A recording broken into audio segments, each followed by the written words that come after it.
check it out. Everything is working now. No errors on the EVIC, no blind spot errors, no turn signal disabled. Climate controls are working. I can adjust temperature.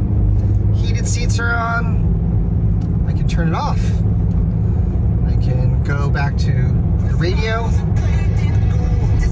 I have control over volume. The center stack isn't blinking like crazy like we were seeing before. There's no weird popping sound from the subwoofer. I think we may have gotten it. Of course, this is what we were seeing about 2 months ago. Okay, as you can see here, our Gladiator is completely flipping out. The center stack controls, the lights are blinking, mostly off. The infotainment occasionally goes in and out. We're getting all kinds of random dings, blind spots. You could see the auto stop start isn't working. Oh, here we go, blind spot alert. And every now and then you can even hear the subwoofer making a sound. There it is. Earlier you could see it, the climate control was on. It just keeps on turning on for no good reason. I can't actually turn anything off. Oh look, now the infotainment's rebooting. Yeah, I can't actually turn anything off. Won't let me turn anything off. Really, really weird stuff. Now, at the end of that video, I did note that things were mostly better, and that the only problem we were still having was with the passenger side taillight. Essentially, the very first problem we were having before everything went nuts. And since things were mostly better, we decided to take this thing out on our New Year's kickoff run.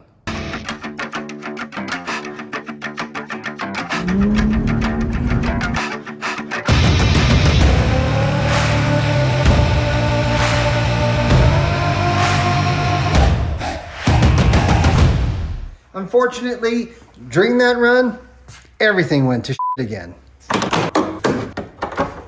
Back to the drawing board, I decided to recheck, to replace, and try everything that I could think of, and I even tried things that internet experts swore would fix the problem, and even gave me grief for not doing sooner. And when all else failed, I even did this. So here I am, at Carson City Jeep, my last resort. In the end, I was able to fix it. But before I tell you what it was, let me tell you what it wasn't. It wasn't a loose battery cable. It wasn't a loose or bad ground connection on the fender or on the frame rail beneath it. It wasn't a bent pin under the PDM. It wasn't the taser that I have installed. And obviously, it wasn't the CAN bus, like I thought it might have been. But what it also wasn't was the star connector, which is located right beside the CAN hub, behind the glove box, and what some suggested would really be the problem. What it also wasn't was the Z case, or high capacity fuse rail, located on the side of the PDM, and what I started to think might be the culprit. It wasn't a center stack, which a few people said was ultimately the problem for them.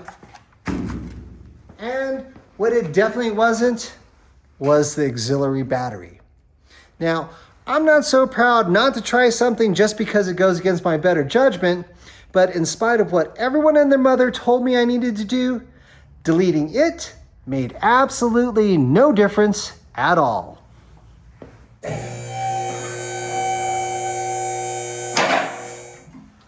Being that we had a lot of custom work done on this Jeep Gladiator, most notably with these trailing arms, double throwdown, and of course a 30-gallon Evo gas tank, and that our original electrical problem started with the passenger side rear taillight, that's where I decided to focus most of my attention on and examining the wires in this area. And while I didn't find anything obvious like a chafed wire or anything like that, I did notice that the wiring harness that goes from the rear quarter panel and around the backside of the frame rail was just left to dangle and bounce around on top of the gas tank. Now this raised an eyebrow for me, and after looking at all the wires that are dangling around, I decided to zip tie the worst offending one to the frame rail just to see if it would make a difference. And it did, or at least when it came to our passenger side rear taillight and turn signal.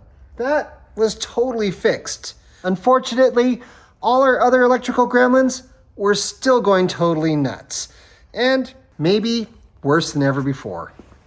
It was at this point in time that I decided to just throw in the towel and take this thing to our local dealership and see if they could help us out. And initially, they did find that there was a PCM software update, and they thought it might help, but unfortunately, it didn't. And after giving things a closer look, or at least to the best of their ability, and not finding anything, they decided to open up a case with Jeep. Unfortunately, after a couple weeks, Jeep decided that our dealership was no longer working on a Jeep and kicked us to the curb. As in, even if we were willing to pay through the nose to have them fix it, there would be no guarantee that it would get fixed, and essentially, we were shit out of luck. So, what did fix things? Well, for one, parking this thing for a couple months just to cool off and let my head clear, and then, when I was ready to work on it again, to focus my attention on this area. The point where everything started and where I was able to make some progress.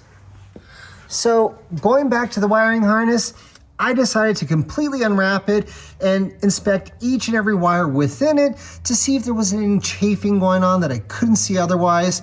And while everything did check out, there were two things that I noticed. The first of which was that there is a ground connection that's attached to the frame rail right here that was originally hidden by the fuel lines and all the wiring. Now, this ground would have originally been connected to a cross member above the spare tire, which obviously got relocated because of the gas tank. Anyway, this thing is just held in place with a self-tapping screw, so I removed it, cleaned up the connection and the frame, and then re-secured it to make sure it's totally tight. The other thing I noticed was that there's this large plug over here. And originally, this thing was left to tap around on top of the gas tank. And when I inspected it, there's a locking tab. I don't think you can really see it. There's a locking tab on top of it that was unlocked, and the plug was actually pretty easy to separate. So I took it apart, cleaned it up, put some dielectric grease on it, reconnected it, made sure it was totally locked, and then zip tied everything up to the frame rail so they couldn't bounce around anymore. Now, I can't tell you which of the two or both ultimately fixed our problems, but I can tell you that after working on the ground and the wiring harness plug, everything is working perfectly again. As in, no more electrical gremlins. With that said, keep the shiny side up. All four on the floor, and with any luck, we'll see you on the trail. And in this Jeep again.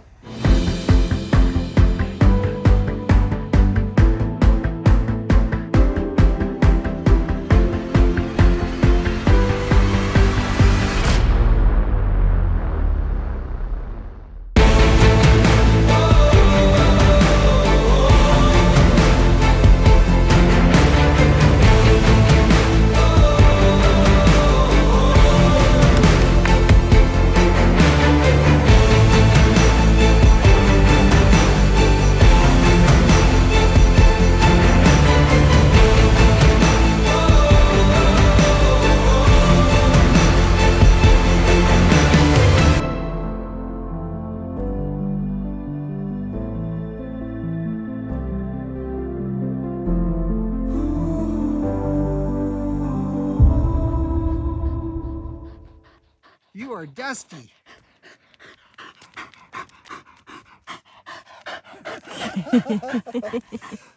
Good girl.